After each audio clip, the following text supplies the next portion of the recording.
I was sitting there in the luxurious room of my favorite Italian restaurant in the heart of Boston, with a glass of red wine sparkling under the crystal chandelier light.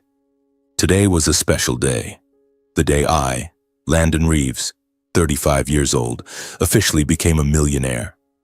After 7 years of sweating blood and tears with my tech startup, I had sold it for $45 million. That number still sounded like a dream, like a beautiful reverie that I wasn't sure I had woken up from yet. But now I was sitting here trying to enjoy the celebration dinner with my family. Family. The word now tasted a bit bitter in my mind, but at that moment I was still trying to keep everything cheerful. I had always been the calm, rational type. In business, I believed in professional ethics more than anything. No cheating, no cutting corners, just hard work and building from zero. That was why my startup succeeded. Not luck, but perseverance. And now, sitting at this dinner table, I wanted to share that joy with my dearest loved ones. But the atmosphere, it wasn't quite as warm as I had hoped.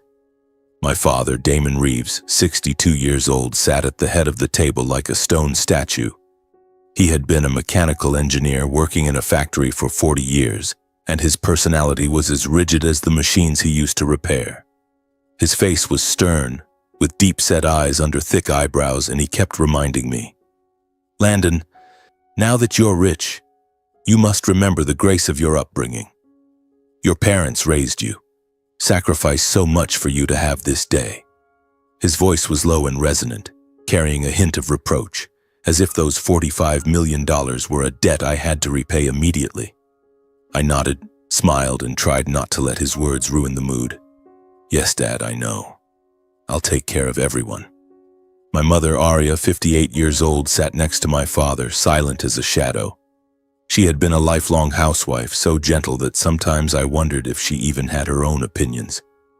She just sat eating, slowly savoring her Caesar salad, occasionally glancing at me with timid eyes, as if she were worried about something, or simply didn't know what to say in this atmosphere.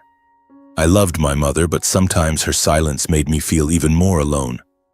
Then there was my older brother, Blake, 37 years old. He was a financial specialist, always dressed impeccably in a shiny gray suit with neatly combed hair and a perfect social smile.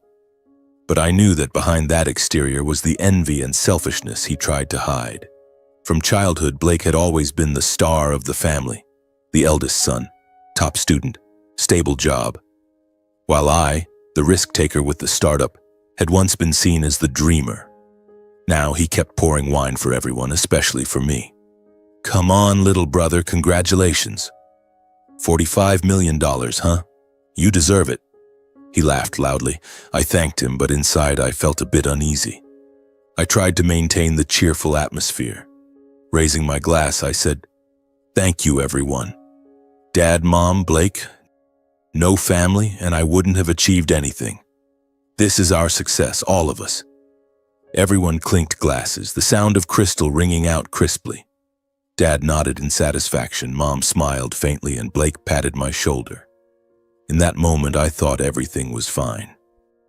After 7 years of struggling, sleepless nights coding, near bankruptcies, tense meetings, finally I could breathe a sigh of relief. $45 million. I would use it to invest, help my family, and live a meaningful life. I wasn't greedy, I just wanted fairness. But then, after a few glasses of wine, my phone rang. It was a call from the lawyer confirming some final details about the deal. I apologized to everyone, stood up, and went out to the hallway to take it. The call was short, just a few minutes, but when I returned, my heart suddenly beat faster. The door to our private room was slightly ajar, warm light spilling out. I walked toward it, but suddenly a young figure, the waiter, rushed over, grabbing my arm. His face was panicked, eyes darting around as if afraid of being seen.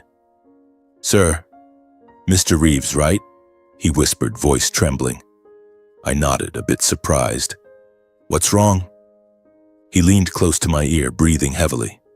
I saw your brother pour something into your wine glass when you went out to take the call." I froze. My heart seemed to stop for a second. "What? What did you say?" He nodded frantically, eyes still scanning around. I'm sure, sir. It was some white powder. He thought no one saw, but I saw it through the door crack. I don't know what it is, but it didn't look normal. Be careful, please. His words hit me like a thunderbolt. I couldn't believe my ears. Blake, my own brother, pouring white powder into my wine? Impossible. We were blood brothers. But the waiter looked truly terrified, not like he was joking. The waiter bowed his head, then hurriedly turned away as if afraid of getting involved. I stood there, my hands and feet turning ice cold. My mind was reeling. Why would Blake do that? Out of envy? For the $45 million? Or was I imagining things? When I returned to the family dinner, the atmosphere suddenly became stifling, fake to the point of suffocating. The room was still the same, the chandelier sparkling, soft music from the speakers, the fragrant smell of food. But everything now felt like a bad play. My family was still sitting there, laughing and talking as if nothing had happened. My father was telling an old story about his days as an engineer, his voice low and stubborn as always.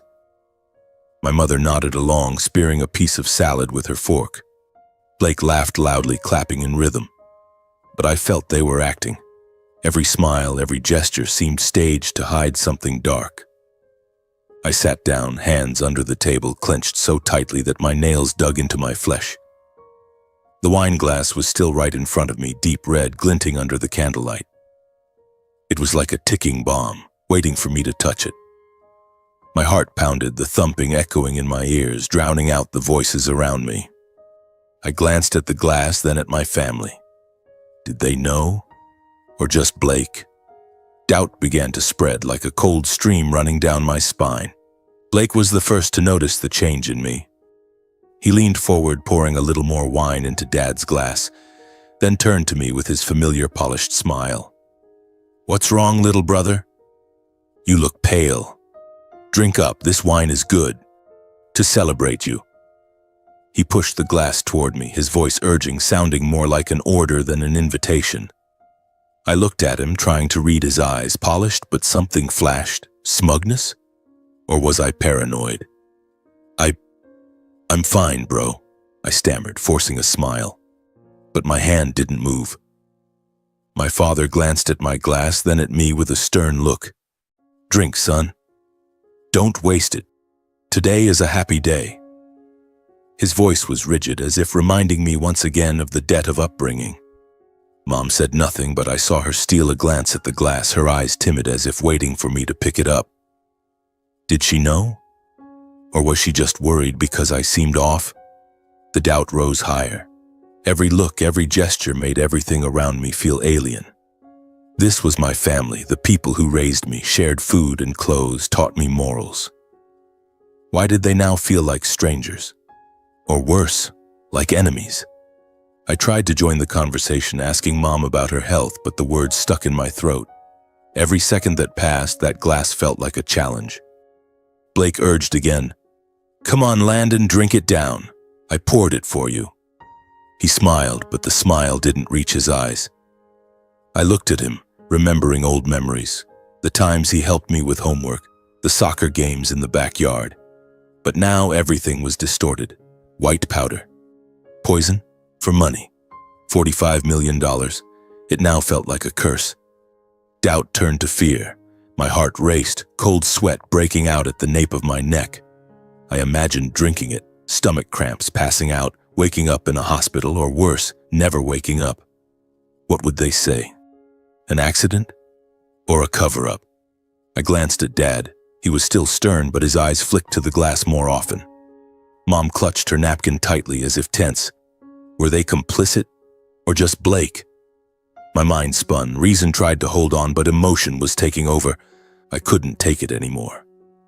I need to step out for a moment, I said, voice trembling, standing up hastily. Out in the hallway, cool air rushed in, but my heart still pounded. I took a deep breath, trying to calm down. What to do? Ignore it? Or act? Reason told me. I couldn't risk it. I pulled out my phone, hands shaking as I dialed the police. Hello? I suspect there's something strange in my wine glass. At the Italian restaurant on Beacon Street. Yes, I saw my brother put it in. Please come quickly. The call was short, but every second of waiting felt like hours. I returned to the room trying to keep a normal face, but the anxiety must have shown. Blake urged again. Drink, little brother. This time his voice was sharper. Dad frowned. What's wrong with you, Landon? Mom glanced over, her eyes glistening. Worry or guilt? A moment later, there was a knock at the door. 2 police officers entered, uniforms crisp, faces serious. The dining room fell instantly silent. The laughter stopped dead, only the faint background music remaining. I stood up, voice shaking. I made the call. I suspect this wine glass has something strange in it. They nodded, asked to take the glass for testing. Blake stared at me, his eyes darkening.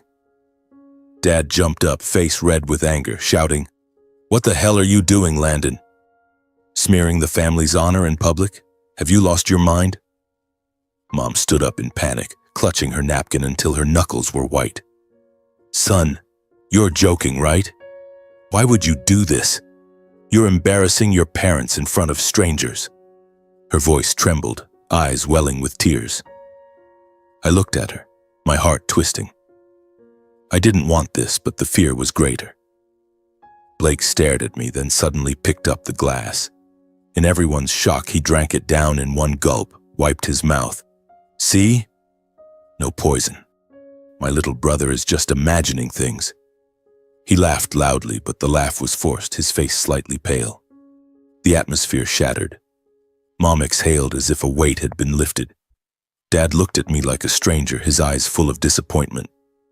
The police took notes, did a quick check, then left after confirming everything was safe, at least on the surface. But for me, everything had collapsed. I stood silently, guilt and confusion flooding me. I felt like a madman, suspecting my own flesh and blood. Blake drank it and he was fine, right? Maybe the waiter was mistaken, or I was paranoid from stress. $45 million, maybe it made me overly suspicious. Dad shook his head. You embarrassed me. Mom sobbed quietly. Blake threw me a contemptuous look. Little brother, you went too far. The family turned angry and walked out. Dad strode coldly without looking back. Mom said nothing, just wiping tears. Blake went last, throwing a scornful glance before leaving the room. The restaurant returned to quiet, leaving me alone at the unfinished table. The empty glass, the flickering candlelight about to go out. I looked around, my heart hollow. I immediately looked for the waiter. He trembled when he saw me. Sir, I'm sorry. Maybe it was just sugar. Please don't make a big deal, I'll lose my job. He begged, eyes red. I nodded, but my heart was in turmoil. I left the restaurant in silence, the Boston wind blowing icy cold. I walked home, my mind reeling. Regret mixed with doubt. Did I save myself or destroy my family? $45 million, was it worth this? That night I lay awake, the image of the glass haunting me. It was deep red, glinting under the candlelight, and Blake picking it up and drinking it down, the forced smile on his lips. Then Dad's angry face, Mom's disappointed one. They repeated like a broken film reel, endlessly. I tossed and turned in bed, cold sweat breaking out, trying to chase them away, but in vain. It was only the beginning of long, sleepless nights. Weeks passed, but the obsession did not fade. I lived in a luxury apartment in the heart of Boston, a place I once thought would be paradise after the company sale. Now it was just an empty space filled with the echoes of memories. Every night I woke up midway, heart pounding, seeing Blake drink from the glass again. See? Nothing at all, he said, but his voice sounded strange, as if concealing something. Then Dad standing up and yelling, Mom sobbing quietly. Those images clung to me like ghosts in a dream. During the day I tried to work, planning investments for the $45 million, meeting partners, but my mind always wandered. In an important meeting, I suddenly froze, remembering Blake's contemptuous look. Do you really think I'm that evil? His words echoed, making me wonder, Maybe I was wrong. Maybe the waiter was mistaken, and I, in the stress after the big deal, had imagined it all. I began to believe I had gone too far. All the suspicions that day were just stress and imagination. 7 years of startup life, the pressure of selling the company, then the family dinner. I was paranoid from exhaustion, from fear of losing everything. Guilt choked me day by day like a noose tightening around my neck. I remembered the calls to my parents after the dinner. Rings going on, then silence. Messages to Blake. "Bro, I'm sorry. Let's talk." No reply. They were silent, and that silence was heavier than any scolding. I blamed myself. Why call the police? Why not confront privately? I was the traitor, suspecting my own flesh and blood because of a stranger's word. $45 million, it had changed me, turned me into a paranoid, selfish person. I wandered the streets of Boston watching other families laugh and play, and my heart ached. I once had that. Now it was gone. The more I thought, the higher the guilt rose. I remembered childhood in the Boston suburbs, the small house with Mom's vegetable garden. Dad teaching me to fix my bike, strict but full of love.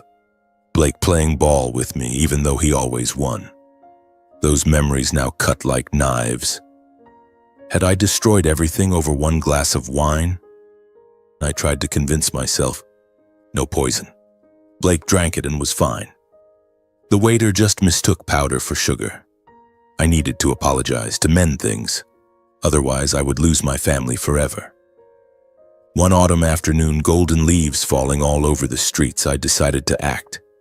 I bought an expensive bottle of red wine, the kind Dad liked, and a bouquet of roses for Mom. Driving to the suburbs, my heart raced. The old house appeared with its white fence and smoke rising from the chimney. I took a deep breath, knocked, hoping they would forgive. This was my chance to fix things. Stepping inside, an unusually cold atmosphere hit me.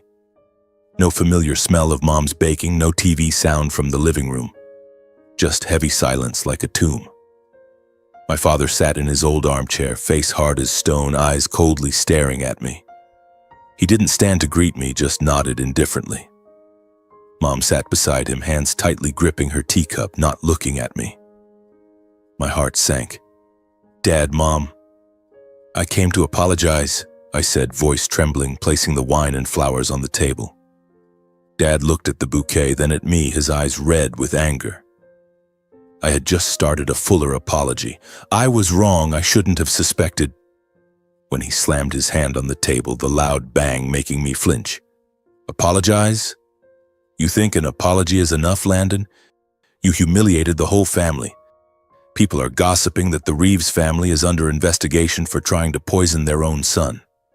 The honor I built for years, you trampled it all." His voice growled, face flushed like a storm about to erupt. I stood frozen, heart sliced open. Honor, the word he always mentioned, now a blade stabbing me. Mom looked up, eyes glistening with tears, voice trembling. "Landon, I never thought you could suspect your own blood. We're family. How could you do this?" Her words were soft but sharp, choking me. She, the always gentle, opinionless one, now spoke them like a verdict. I wanted to kneel, hug her legs, but my feet were rooted. I stood still, voice shaking, trying to explain. I was just scared, Mom." The waiter said that, and I thought, I wanted to protect myself. I didn't mean to offend anyone. I love my family. But the more I spoke, the angrier Dad became. He stood up, pointing at my face. "Scared? Protect? You ungrateful child. I raised you, sacrificed everything, and now that you're rich, you turn around and suspect us? Did $45 million blind you?" His voice echoed in the room, making me shrink. Ungrateful. The word slapped me. I remembered the years Dad worked hard, Mom staying up late sewing to provide for us. Now I was the traitor. Suddenly, footsteps came from upstairs. Blake appeared, startling me. I was surprised to see him at our parents' house. He lived on his own. Blake looked pale, as if just recovering from illness, skin sallow, dark circles under his eyes. but the faint smile was still on his lips, that fake polished smile. He came down, patted Dad's shoulder, then turned to me with a biting tone. "Little brother, what are you doing here? Haven't you destroyed enough? Daring to call the police to interrogate your family, and now you have the nerve to apologize? Do you think we're murderers?" His words were sharp, full of resentment. I looked at him, noticing he had lost weight, as if he had been through an illness. Or, no, I pushed the thought away. Guilt was still choking me. I turned to Mom, hoping at least she would forgive. She was always the soft-hearted one, always the buffer between Dad and us. "Mom, you understand me, right?" I whispered, eyes pleading. But she just turned away, saying nothing. That silence hurt more than any scolding. It was like a deep knife wound, confirming I had lost everything. She, who once held me while I cried over startup failures, now turned her back. My heart shattered. Dad took a deep breath, then declared, voice ice cold, "From now on, I disown you. Don't come back to this house if you have any self-respect left. Go, Landon." He sat down, turning his face away. Blake stood coldly watching, arms crossed, the faint smile still on his lips, saying nothing more. I stood there, legs numb. Dad's words hit like a sledgehammer. Disown. Those two words were heavy, ending everything. I left the house, feet heavy on the familiar path. In my head, only one sentence echoed. In their eyes, I was no longer a son, but the one who smeared the family's honor. The autumn wind blew, golden leaves scattering like my life now. I realized I had just lost both trust and my home. The wine and flowers remained on the table, meaningless. I drove back to Boston, tears streaming. Guilt still haunted me, but now mixed with the pain of loss. Family, the most precious thing, was shattered because of me. On the way back, memories flooded like a tide. I remembered when I was little, Dad teaching me to drive, strict but patient. "You have to be rational, Landon. Don't let emotions control you." His words now tasted bitter. Mom always cooked my favorite dishes, hugged me when I was sad. Blake, even with his envy, once lent me money when the startup was nearly bankrupt. Now everything was ashes. I pulled over, sobbing uncontrollably. How did everything turn out like this? $45 million, it brought wealth, but stole my family. I wondered, was it worth it? A few weeks passed, and I gradually regained an outward rhythm of life. The busy work helped me forget somewhat. I started attending social events, meeting old friends, trying to fill the void. But deep inside, the pain still smoldered. Every night when I turned off the lights and lay in bed, the image of my father disowning me resurfaced. "Don't come back to this house again." His words echoed, making my heart tighten. I missed my mother. Her silence hurt more than any scolding. And Blake, with his faint smile and pallid face. Why did he look so frail? But I pushed the thought away because guilt was still gnawing at me. I thought I was foolish, letting suspicion destroy everything. $45 million. It was like a curse, bringing money but stealing family bonds. One evening, to escape the isolation, I decided to attend my high school reunion. Our class held an annual gathering at a cozy bar in the North End with Italian pizza and craft beer. I hesitated but thought seeing old friends might help me forget. I wore a simple shirt, drove there hoping for fun stories about our school days. The bar was crowded, filled with laughter and chatter, the smell of beer and pizza wafting through the air. I greeted everyone, exchanged friendly hugs, and gradually relaxed. "Landon, you're loaded now, huh? $45 million. A friend joked, and I forced a smile, raising my glass. Just lucky. While chatting at the bar, I ran into Adan, an old friend from high school. Adan was now a doctor at Boston's largest hospital with prematurely gray hair and a warm smile. We used to sit together, sharing math homework. "Landon, long time no see. You still look young." Aiden patted my shoulder and we started reminiscing, from schoolyard soccer games to teenage crushes. Then the conversation shifted to work. Aiden talked about tough cases at the hospital, his voice full of passion. "Being a doctor is exhausting, but saving lives is rewarding," Last week there was a special case, almost died from severe chemical poisoning.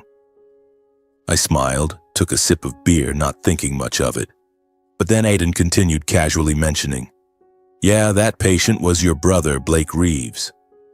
A few weeks ago, emergency admission, urgent stomach pumping. Severe chemical poisoning. If we'd been a few minutes late, he'd be gone. Luckily, we made it."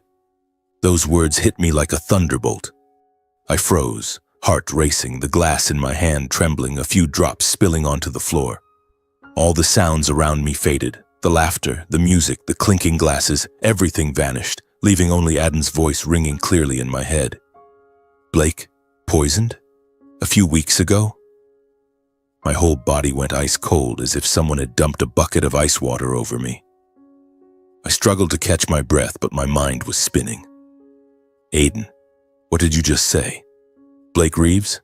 My brother? Adan nodded, not noticing the change on my face. Yeah, that's right. I handled the case. Blake came in critical, vomiting, convulsing. Tests showed toxic chemicals, the kind used in industry or, well, could be poison. Had to pump his stomach immediately. He survived, but he was very weak, stayed in the hospital a few days. I calmly asked for the exact timing, trying to keep my voice steady. When exactly? What day? Aiden thought for a moment, then said clearly, the evening of the 15th last month, around 10 p.m. I remember because it was a rare case and I was on night shift. I was stunned, as if punched in the chest. That was the very night of the family celebration for the company sale. The dinner at the Italian restaurant where Blake drank my wine in one gulp. My heart pounded, blood rushing to my head. My body went cold. I understood everything. The wine that night really was poisoned, and Blake drank it to erase all evidence when the police arrived. He wasn't proving innocence. He was sacrificing himself to cover it up. Chemical poisoning, the white powder the waiter saw. Not sugar, not a mistake. Real poison. A mix of relief and horror flooded me. I was lucky I called the police. If I hadn't, I might have drunk that glass and died right at the table. $45 million, the perfect motive. But horrified by the truth, my family, my own blood, had tried to kill me. Blake put in the poison. Did my parents know? Were they complicit? I stood there, face pale, Adan worriedly asking, "You okay, Landon?" I nodded, forcing a smile. Fine, just a bit tired. But inside, a storm was brewing. I left the reunion early, driving home with a chaotic mind. I felt so stupid for the past weeks, tormented by guilt over being disowned by my parents. I had cried, regretted, even gone to their house begging forgiveness. I was wrong, I had said, kneeling before my father. But now, the truth was revealed. They weren't the victims, I was. Blake drank the poison to salvage the situation, then lay in the hospital nearly dying. My parents covered it up, disowned me to protect their honor. The guilt vanished, replaced by coldness and a determination to uncover the truth hidden in the shadows of my own family. That night, I returned to my apartment, slammed the door shut, and collapsed onto the sofa, my hands trembling as I held a glass of water. Outside, Boston still blazed with lights and the hum of traffic, but inside me there was only a chilling void. Arsenic, the deadly white powder my brother had slipped into my wine. Aiden had said it plainly, and every timeline matched terrifyingly. Blake was no longer the heroic figure I once trusted. He was a reckless man covering his crime. I pictured the scene. Him raising the glass, gulping it down in front of the police, face pale but forcing a smile.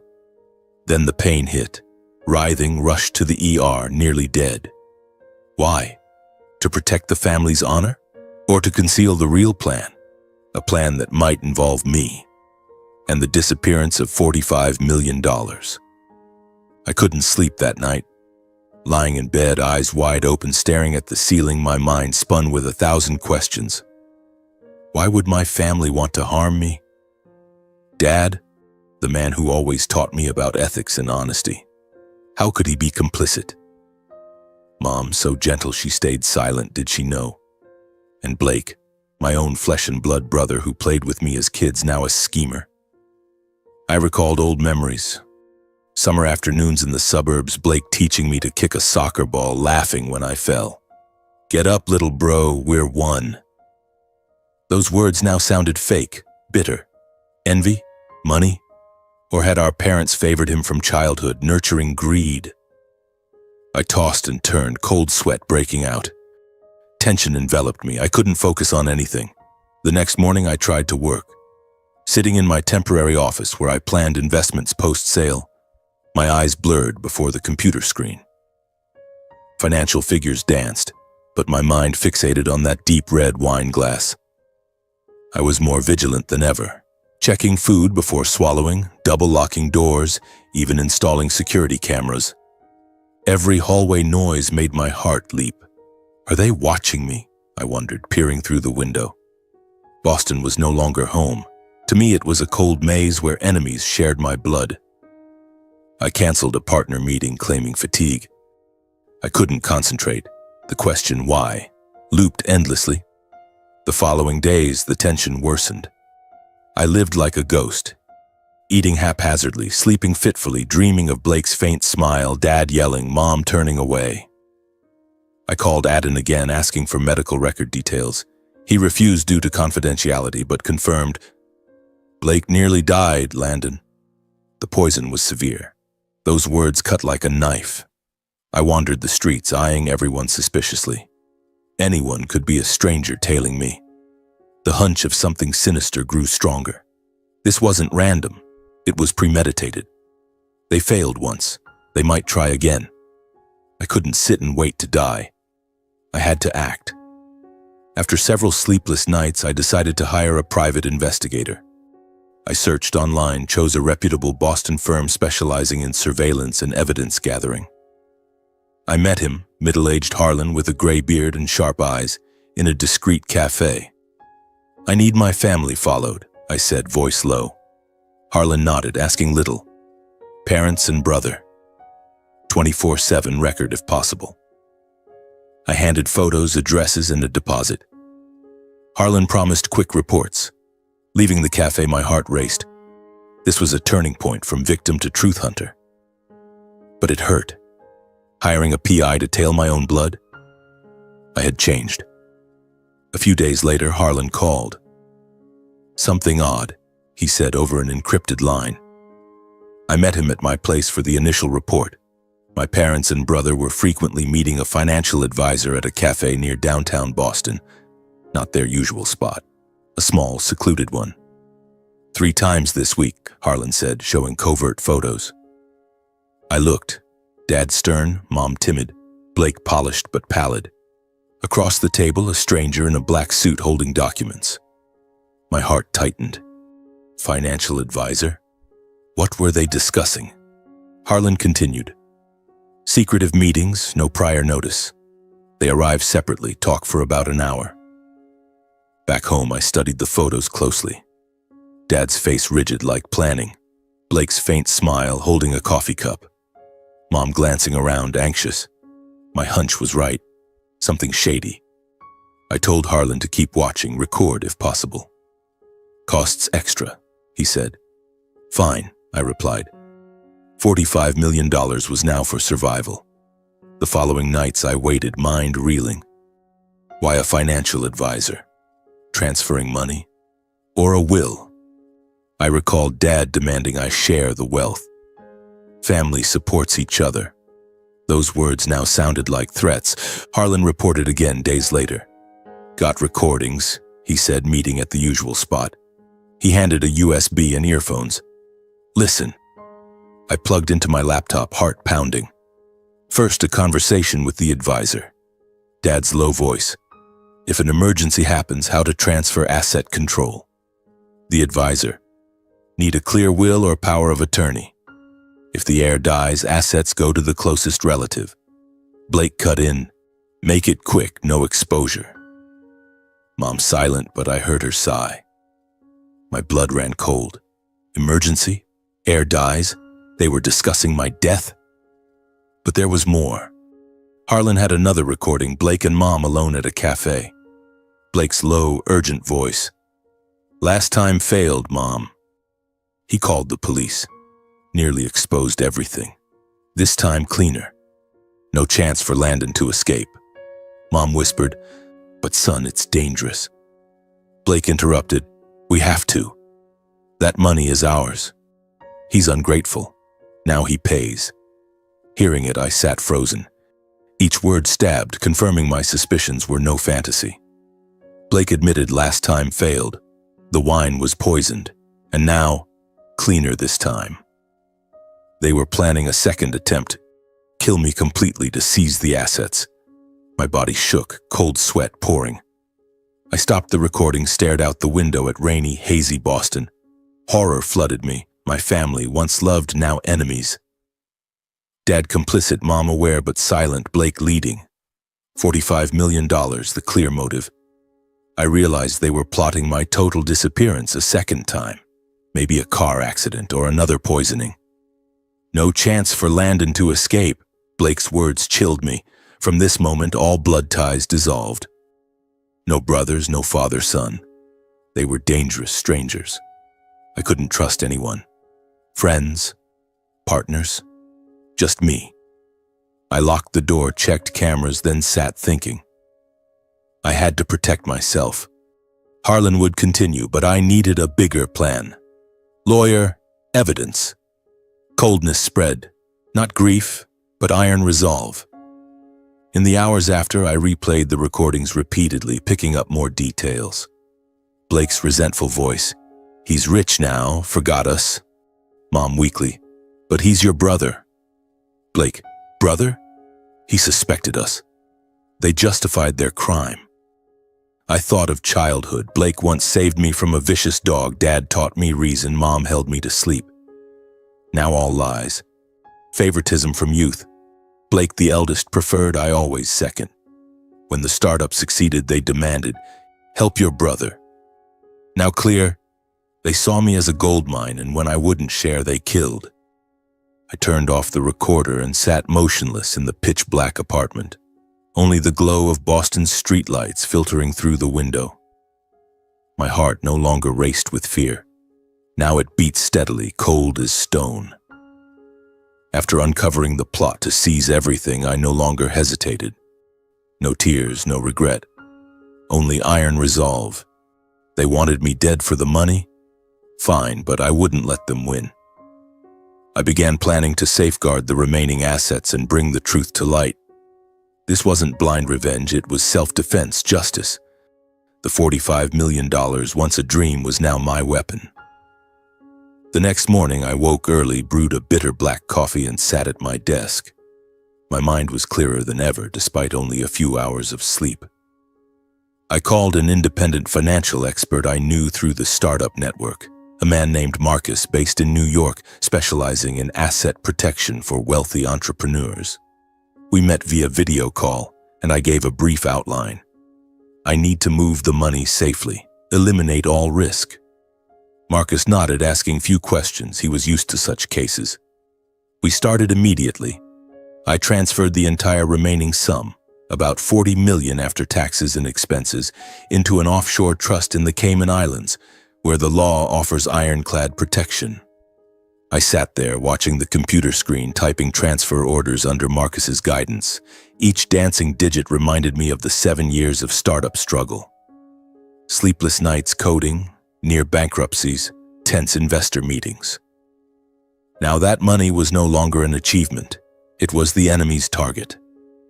I added a special clause to the trust. It would only be accessible while I was alive and of sound mind.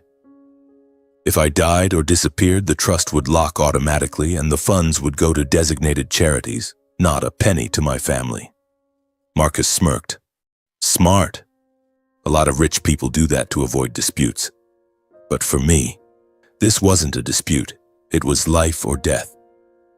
All documents were re-signed under the supervision of a lawyer, an old college friend named Elena working at a small but reputable firm in Boston. We met in a discreet cafe out of sight. Elena reviewed the papers, eyes widening. Landon, what's going on? Why all this caution? I gave a vague answer. Family. Complicated. She nodded, didn't pry, and witnessed my signature. Each pen stroke was a layer of armor. No one but me had access, not Dad, not Mom, not Blake. I imagined their faces if they knew. Dad flushed with rage, Mom timid and anxious, Blake with his faint, resentful smile. But they didn't know, and that was my advantage. Parallel to securing the assets, I began gathering every piece of evidence related to the family's plot. I called Harlan, the private investigator, and demanded backups of everything. All of it. Recordings, photos, documents. Harlan met me in a park and handed over a small USB. Here, full copy. I also recorded a few meetings and calls between Blake and his private advisor. I listened again, heart pounding. Blake's urgent voice. We have to act fast before he suspects more. The advisor. Forged will? Or an accident? Accident's safer, Blake replied. My body went cold. Harlan patted my shoulder. Be careful, they're planning. I nodded, clutching the USB. Inside were photos of my parents, recordings, and evidence enough to become a counter-weapon. But I needed more. I remembered the waiter from the Italian restaurant, the one who warned me that night. I drove there, heart racing. The restaurant was still elegant, the scent of pasta in the air. I asked the manager, and the young man appeared, still wide-eyed and nervous. Sir, Mr. Reeves, he stammered. I pulled him to a quiet corner and handed him a statement. I need you to sign this. You saw my brother put white powder in my wine glass. He hesitated, glancing around. I could lose my job. I persuaded him. I'll protect you, and there's a reward. He sighed and signed. I confirm I saw Blake Reeves put white powder into Landon Reeves's wine glass on the night of the 15th last month. His hand shook, but the signature was clear. I thanked him, feeling a weight lift.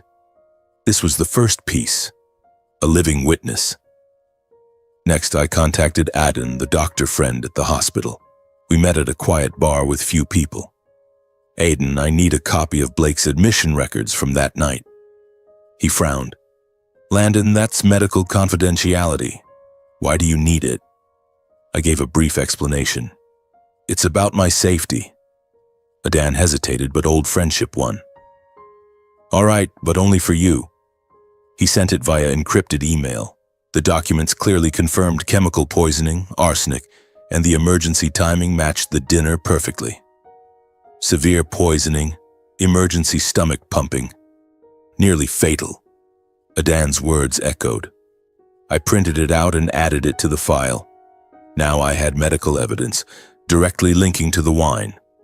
After many sleepless nights, I compiled the entire dossier. Sitting on the floor, papers spread out. Recordings, photos, the waiter's signed statement, hospital records, Harlan's reports. Each piece was a stab, but now they formed a shield. I organized them into folders backed up to a secure cloud. My mind was reeling but clear. They wanted to kill me a second time. I wouldn't wait. I contacted a major law firm in Boston, one that handled criminal and financial cases. I scheduled a meeting over the phone, voice calm. I have a serious matter. The law office was in a gleaming downtown high-rise, professional atmosphere thick in the air. I met the firm's senior partner, Victor, silver-haired, sharp-eyed. I laid out the entire story. The dinner, the wine, the recordings, the evidence. Victor listened, took notes, face grave. You're sure?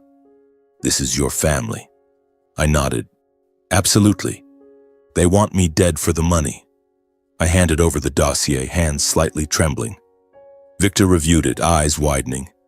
This has criminal elements. 2 angles. Attempted murder, from the wine, and the second plot.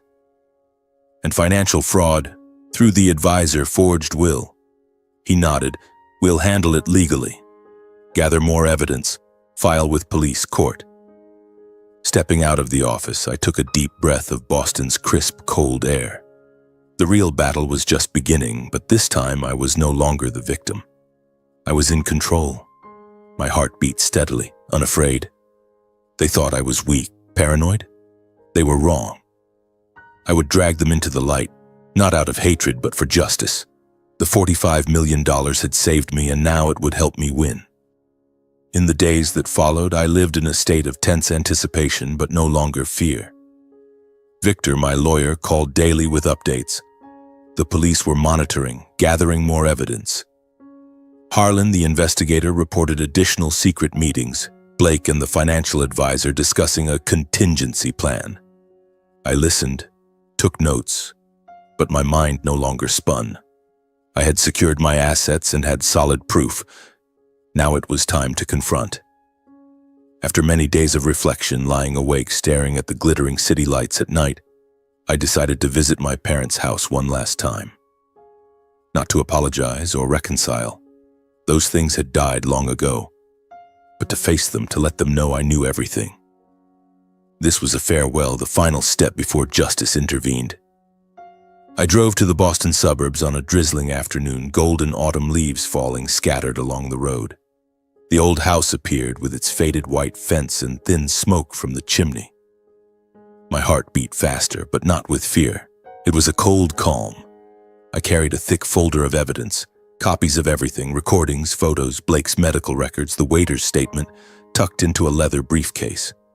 When I knocked, the sound echoed like the hammer of fate. The door opened and my mother stood there, face gaunt, eyes timid. "Landon, what are you doing here?" Her voice trembled as if afraid. I stepped inside without waiting for an invitation. The house felt heavy, like a tomb. In the living room, my father sat in his old armchair, face stern as stone. Blake sat beside him, polished in a gray suit but still pallid from the poisoning. Seeing me, Dad shouted, voice booming, "You still have the nerve to show up? I disowned you. Get out!" He stood, pointing at the door, face flushed with rage. Blake smirked mockingly, lips curling.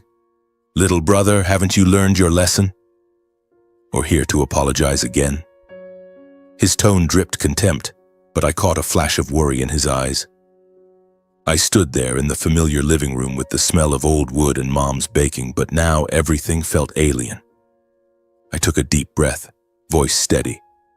"Dad, Mom, Blake, I'm not here to apologize. I'm here to say I know everything. Blake's attempted murder, putting poison in my wine at the dinner. You two condoning, covering, complicit.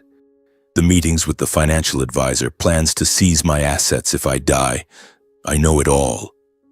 My words rang clear, like a verdict.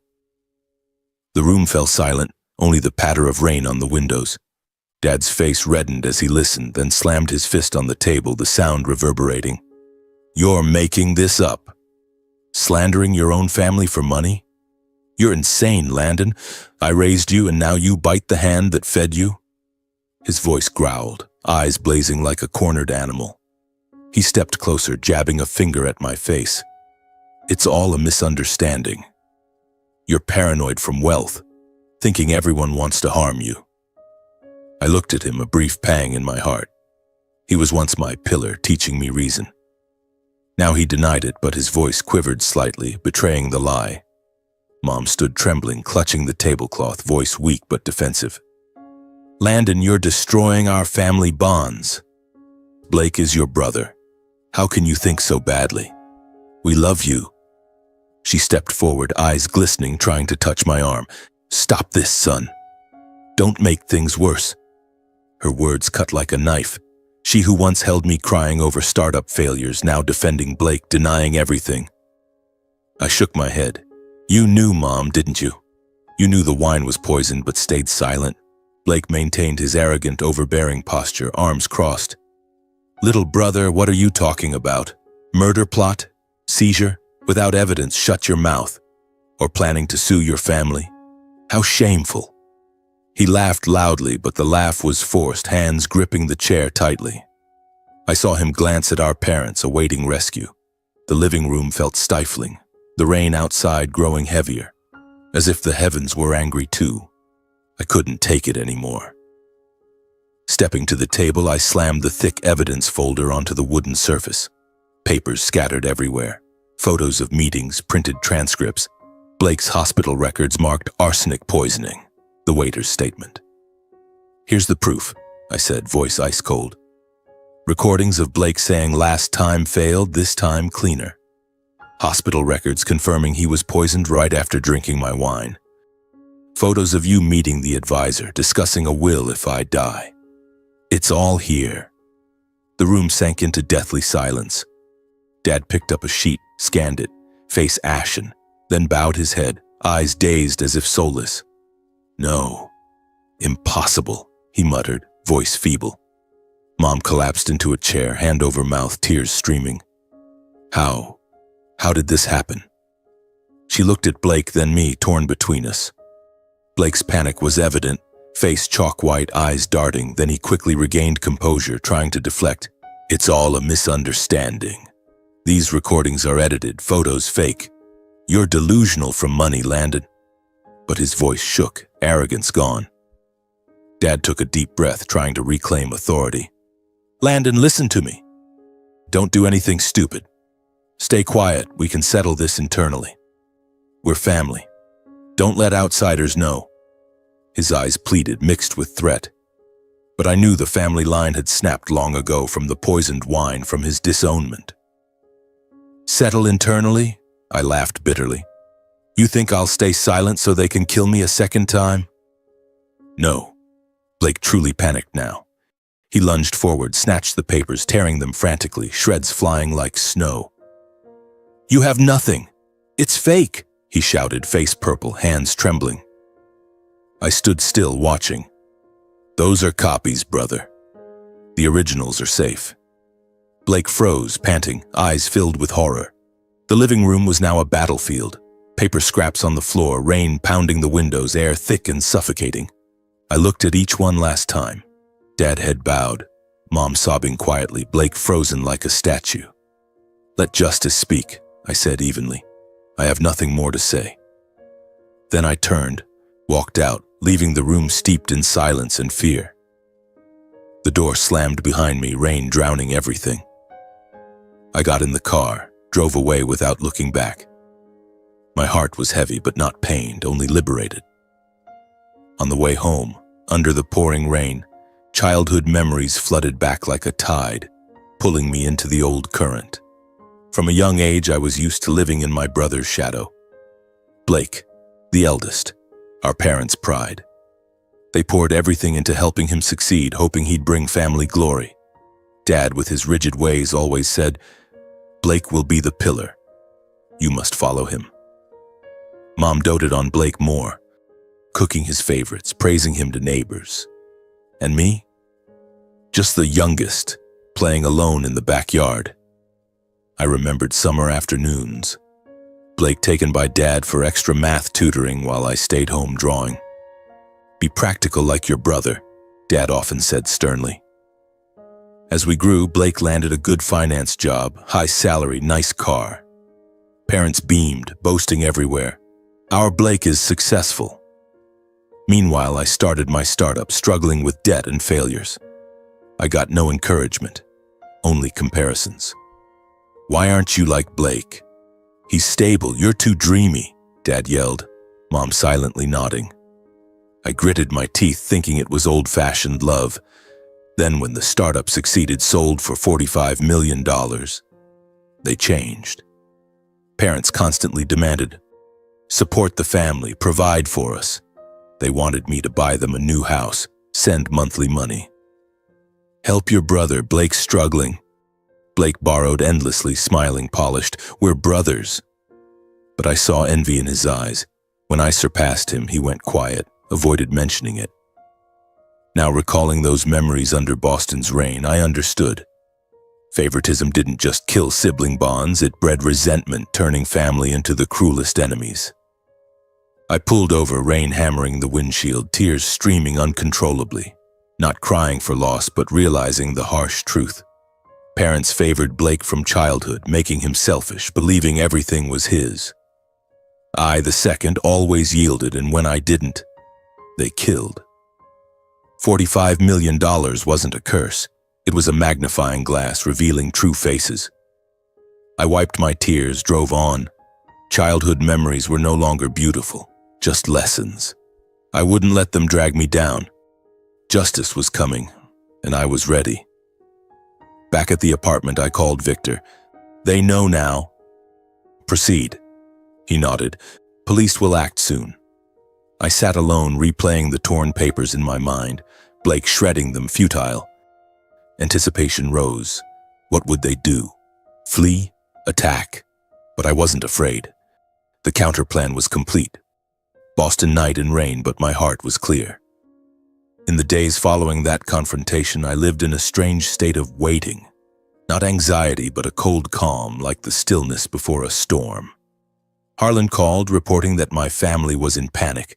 My parents rarely left the house, Blake meeting the financial advisor constantly, likely discussing escape or denial. But I knew the wheels of justice were turning. Victor updated daily. The file is under review. Police are gathering more evidence from the restaurant and hospital. I nodded, sitting in my luxury apartment watching the rain fall outside the window. After weeks of preparation, my dossier was finally accepted by the Boston City Court. Victor called early one morning. They've accepted it, Landon. The case will be public. My heart raced for a moment, then steadied. The case quickly drew media attention, Boston papers first, then nationwide. Young tech entrepreneur targeted by his own family for $45 million, headlines screamed. Reporters called nonstop, but I declined interviews. Let the court decide, I told Victor. I didn't want fame, I wanted truth. But the media turned it into a circus. Old startup photos of me, family pictures, motive analyses. I skimmed them, heart bitter. They were once my family, now horror movie characters. I prepared for trial like a battle. Victor coached me. You'll testify. Stay calm, tell the truth. I practiced in the mirror, repeating the story. The wine, recordings, medical records. Each time, childhood memories mixed in, Blake smiling while teaching me soccer, Dad sternly teaching reason. But now they didn't shake me. They only reminded. Favoritism had turned them into monsters. I slept less, but deeply, no more nightmares. Boston edged into winter, winds colder, but my heart warmed with resolve. The first day of trial arrived like a whirlwind. I wore a simple black suit, drove to the courthouse in downtown Boston, an ancient building with granite columns, symbol of justice. Outside, reporters crowded, microphones thrust high. Landon, how does it feel to sue your family? They shouted, flashes bursting as I entered. I kept my face calm, but my eyes heavy with memories, with collapse. The courtroom was packed. Reporters crammed the backbenches, recorders humming, air thick with paper and tension. I sat beside the prosecutor, heart steady, looking around. This wasn't a movie, it was real life, and I was the center. Across the aisle, the defendants appeared, my parents and Blake loosely cuffed under police guard. My father, Damon, sat straight-backed, face stone-hard, avoiding my gaze. He wore an old suit, looking older than 62. My mother, Aria, sat close, clutching a tissue, eyes red, avoiding her son's stare. She looked small, gentle as ever, but that silence was now complicity. Blake entered last, face still pale from poisoning, trying to maintain polished calm, but hands trembling slightly as he sat. He glanced at me, eyes full of resentment mixed with fear. The courtroom air was heavy, reporters whispering like a disturbed hive. The judge banged the gavel. We begin. The prosecutor, a middle-aged woman named Sarah, voice sharp, stood to present the detailed indictment. She held up the file. Defendants Damon, Aria, and Blake Reeves conspired to murder Landon Reeves to seize $45 million from his company sale. Evidence. A witness saw Blake put white powder, arsenic, into the wine glass at the dinner. Blake drank it to cover when police arrived, leading to hospital poisoning. Recordings reveal a second plan. Last time failed. This time cleaner. No escape for Landon. Meetings with a financial advisor discussed forged wills and asset transfer if Landon died. She presented each piece. Photos, recordings blaring in the room, the waiter's statement. Reporters scribbled furiously, flashes firing as evidence appeared on screen. I listened, heart ice cold. Each detail cut like a knife. My parents sat silent. Blake bowed his head. Their defense lawyer, a heavy-set man, tried to counter. All a misunderstanding. No poison, just sugar. Recordings edited. Landon paranoid from wealth. But his voice was weak, evidence overwhelming. I testified first, standing at the podium, voice even. I saw my brother pour wine repeatedly. The waiter warned me. I called police. Later learned he was poisoned with arsenic that night. The judge nodded. Reporters snapped photos. Blake stared, but I didn't look back. Mom sobbed quietly. Dad shook his head. The courtroom heated with arguments. After days of debate, dragging a week, each day like hours, the trial was dramatic. The prosecutor called witnesses, the trembling waiter recounting, Aiden confirming records, Harlan presenting surveillance reports. Defense tried to dismiss. No proof of intent to kill.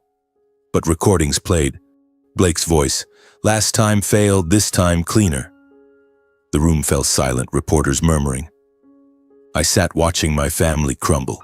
Dad aged further. Mom crying non-stop. Blake losing polish. Tension rose daily. How would they deny? But evidence piled. No escape. Finally, verdict day. The courtroom was more packed, media mobbing outside. The judge, an older man, deep voice, declared, after reviewing evidence, the court finds Damon, Aria, and Blake Reeves guilty of conspiracy to murder and financial fraud. Sentences announced to the press. Damon 15 years for complicity, Aria 8 years for covering, Blake 20 years as mastermind. Murmurs erupted, flashes went wild. Mom fainted, Dad bowed his head, Blake stood frozen, face ashen. When the gavel fell, its sharp sound closing everything, I closed my eyes, emptiness flooding in. No victory, joy, no satisfaction, just the cold pain of a family collapsing. I opened my eyes, watching them led away. Dad shuffling heavily, Mom sobbing hysterically, Blake glancing back, eyes full of hatred. That afternoon after trial, I left the courthouse in silence, leaving behind camera clicks and shouted questions. Rain still fell, Boston streets slick, cars rushing. I walked, cold wind slapping my face, mind blank. In my head, only one echo. Justice served, but my heart could never return to before. I thought of old days, family dinners, laughter ringing. Now, only ashes. I returned to the apartment, closed the door, sat alone. Emptiness enveloped, but I knew I must live on. No old family, but a new future. 3 weeks after the trial, Boston felt more stifling than ever. Every street corner, every familiar cafe stirred memories of the past. Family gatherings, calls from my parents demanding support, Blake's fake smiles. The media clung relentlessly. Reporters calling, articles flooding online, sensational headlines about the millionaire betrayed by his own family. I turned off my phone, drew the curtains, tried to shut out the world. But the emptiness remained, a bottomless pit. I lay in bed, staring at the ceiling, wondering, justice is done, so why does it still hurt? I once thought winning the case would free me, but no. It only confirmed the permanent fracture. No family left, just me, alone with $45 million that now felt meaningless. I decided to leave Boston for a while to regain balance.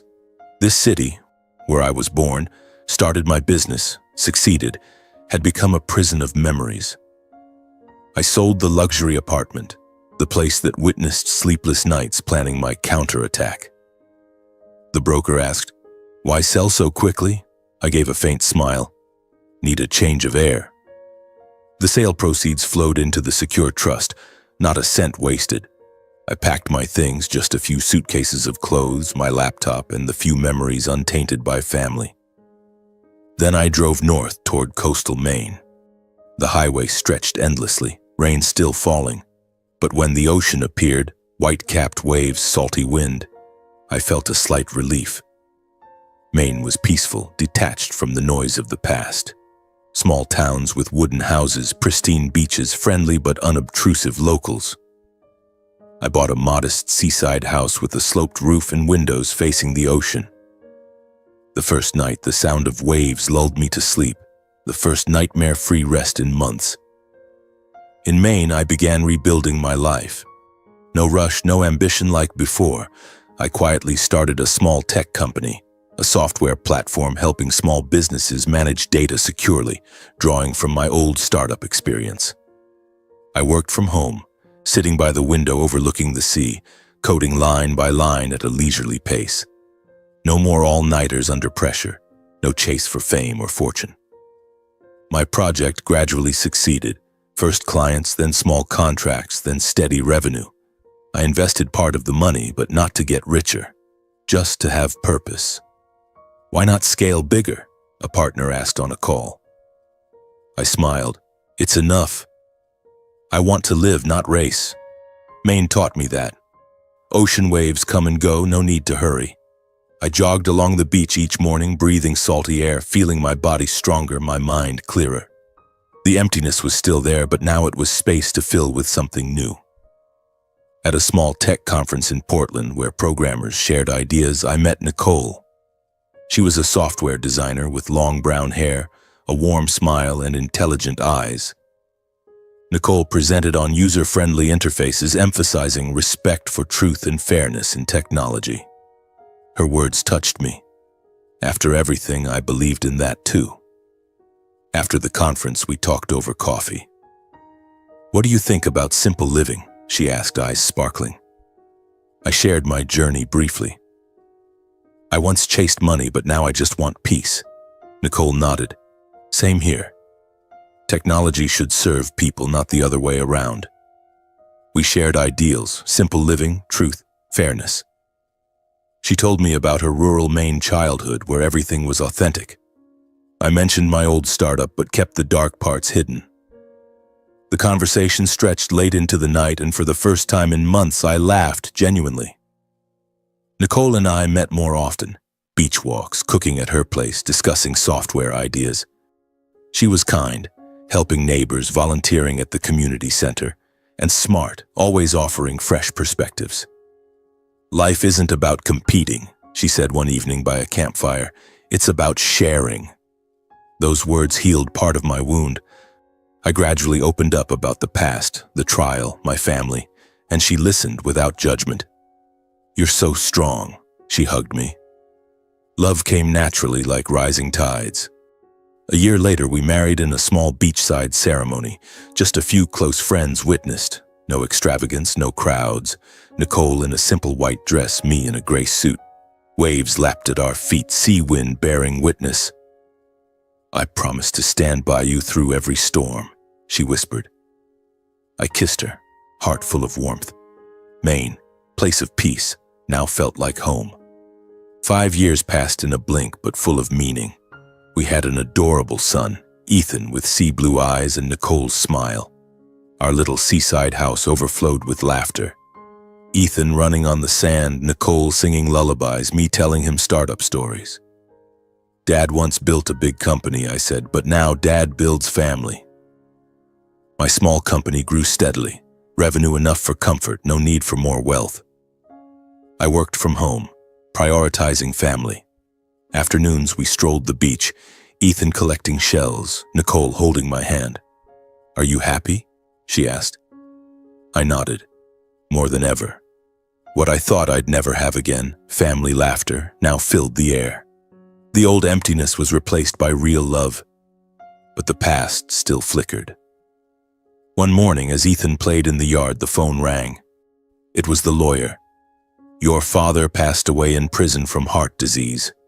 A cold notice from the facility, no grand funeral, just a simple burial. I sat silently, staring at the sea. No surge of anger, no tears. Just familiar emptiness. Dad, the man who sternly taught me reason, gone in prison for the crimes he chose. I remembered him slamming the table, yelling, disowning me. "Dad," I whispered, but felt no grief. Nicole hugged me. "You okay?" I nodded. "Fine. It's the end." No funeral, no visit. I chose that. The past buried with him. 4 months later, news of Mom came via Victor. She was released early for good behavior and cooperating with the investigation. She lived quietly in a nursing home on Boston's outskirts. My heart tightened. Mom gentle but silently complicit. I drove to Boston, bought a bouquet of her favorite roses. The nursing home was quiet, antiseptic smell in the air. I asked the nurse to announce, "Her son is here," but the nurse returned, "She says she doesn't want to see you." I stood silently outside the door, peering through the crack. She sat by the window, aged, eyes distant. I left the roses at the door and walked away. No anger, no pain, just acceptance. On the drive back to Maine, rain falling again, I realized some wounds don't need to heal. You just learn to live with them. Mom chose silence. I chose to move on. Life flowed peacefully, but the past still visited. One morning, checking the mailbox, I found an envelope in familiar handwriting. From Blake, the brother sentenced years ago. My heart raced. No contact in so long. The letter was thin, handwriting shaky. "Little brother, I've reflected a lot in prison. I was wrong. Sorry for everything. Hope you can forgive." He wrote of regretful nights, blind greed. I read it at the kitchen table, Nicole watching worriedly. A late apology, but sincere? I didn't know. I tucked the letter into a drawer with old photos and court papers, things of the past. No reply, not out of hatred, but because the past was closed. Blake in prison, me here with my new family. Time passes like the ocean waves of Maine, coming and going, carrying away sand and dust, but leaving traces behind. Ethan has grown taller now, the boy with sea blue eyes and a radiant smile running around the house, asking endless questions about the world. Nicole is still by my side, the kind woman who turned our little seaside home into a true sanctuary. My software company grows steadily without fanfare, just enough for us to live comfortably and spend time together. But in quiet moments, sitting by the window watching the gray ocean under a winter sky, I reflect on the journey behind me. Landon Reeves, from the calm young man in Boston, the reluctant millionaire, the victim of a family plot, to the ordinary man in Maine. Time has taught me that justice can restore truth, but it cannot heal the wounds in the heart. That trial, the resounding gavel sent them to prison, but the scar in my heart remains, smoldering whenever the sea wind blows hard. I clearly remember those first nights in Maine when I had just moved in. I would wake up in the middle of the night, drenched in cold sweat from dreaming of that deep red wine glass. Justice was served. Dad 15 years, Mom 8 years, Blake 20 years. But why did the emptiness persist? I once thought winning the case would bring peace, but no. It only confirmed the harsh truth. The family broke not because of the court, but because of greed and betrayal long before. I sat on the shore, pebbles under my feet, waves crashing, and realized that success, fame, or money mean nothing without genuine trust and love to hold on to. The $45 million, once a source of pride, now just numbers in an account, unable to buy real family laughter. I thought of the old startup, 7 years of struggle, selling the company only to nearly die at the hands of my own blood. Money brings power, but not happiness without trust. In Maine, with Nicole and Ethan, I learned to cherish the small things. A warm dinner, a hug from my son, a smile from my wife. That is true wealth. Those who once wanted to harm me have paid the price. Dad passed away in prison, Mom lives in isolation at a nursing home, Blake reflects behind bars. But they also serve as a mirror, showing me that greed can make people lose everything. I look back at Blake, the polished brother, envious from childhood, turned mastermind out of jealousy for my success. Dad, rigid and biased, condoned the crime to preserve family honor. Mom, gentle but silent, became complicit for lack of conviction. They lost freedom, lost each other because greed clouded their reason. One evening by the campfire with Nicole, I told her about them. They were once my example, now a lesson. Greed is like poison. It kills slowly. Nicole held my hand. You've overcome it. That's what matters. I nodded at peace. That mirror taught me to live differently, not with blind ambition, not letting money control me. My small company now focuses on software that helps small businesses protect data, not to dominate the market. That's how I apply the lesson. Don't lose yourself to greed. I learned to forgive, not to forget, but to free myself from the burden of hatred. Holding on to resentment only chains us to the past. At first, after the trial, I was angry. How could they do this to me? But in Maine, through solitary walks on the beach, I realized hatred is a shackle that drags you down. Forgiveness sets you free. No more nightmares, no more suspicion of everyone around. Nicole taught me that forgiveness is for yourself, you know. I apply it in life. When Ethan makes a small mistake, I hug him, teach him to fix it without blame. Forgiveness doesn't erase the crime, but it liberates the soul. Otherwise, I would remain a victim forever, even though the court won. I want to say this. When betrayed, don't let the pain turn you into someone like them. Calmness and perseverance are the deepest responses. I once hurt, sobbing after being disowned, confused after the wine. But calmness helped me gather evidence. Perseverance brought it to court. If pain had turned to hatred, I would have lost everything. With Ethan, I teach, when deceived, think calmly, act with resolve. That lesson comes from experience. Betrayal is a storm, but calmness is the anchor. Resolve the sail. Money can build empires, but only character keeps a person truly grounded in life. Trust, once betrayed, cannot be fully restored. But from the ruins, we learn to choose who deserves to stay in our lives. Trust with family shattered, irretrievable.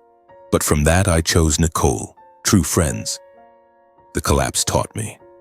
Observe actions, listen to words, choose the honest. With Ethan, trust people but verify. New trust with my new family is stronger. Finally, I realize, justice is not only in a court verdict, but in holding on to humanity even when everything around collapses. The court found them guilty, but true justice is that I kept my humanity, forgiving, living well, not becoming the villain. When everything fell, family betrayal, I held on to humanity. No hate, no revenge. That is the higher justice.